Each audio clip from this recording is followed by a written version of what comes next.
down to the 40, to the 30, to the 20, to the 10, 5, touchdown.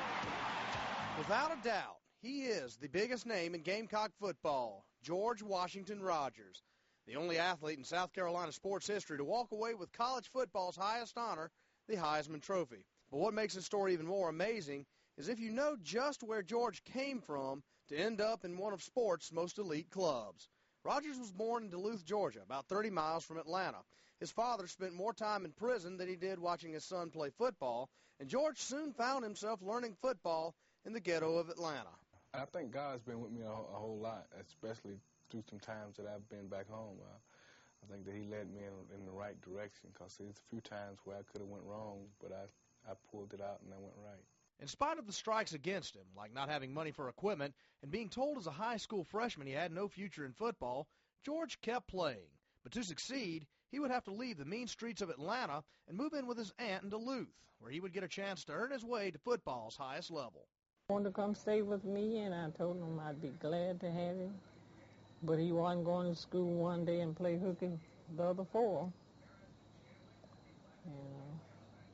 So he believed me, because I whipped him when he was little, and he knew I'd do it again.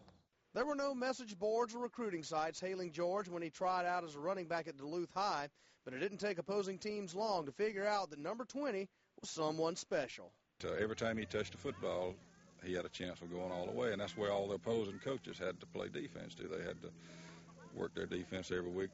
They couldn't let him get through the line of scrimmage, because if he did, he was capable of going all the way anytime. George began thinking about college ball and soon realized he would have to buckle down in class to make it at the next level. He told me he had to pass that class, Mr. Green. I got to get it. And so we worked, and he worked with a peer tutor in the class, and he got it. When George chose Carolina, there was no press conference, no national media attention.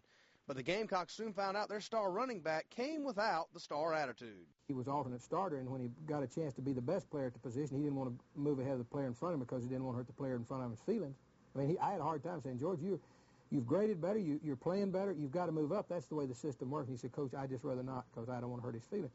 That's George Rogers. He's a person that, if you just met him on the street, you wouldn't know he would be up for the Heisman Trophy.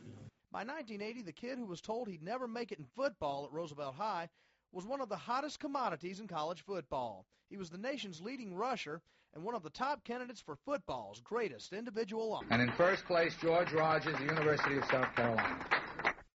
Rogers took home the trophy and was the top overall pick in the '81 NFL Draft. Rogers still remains very active with the Gamecocks and the community, running a foundation that raises money for scholarships.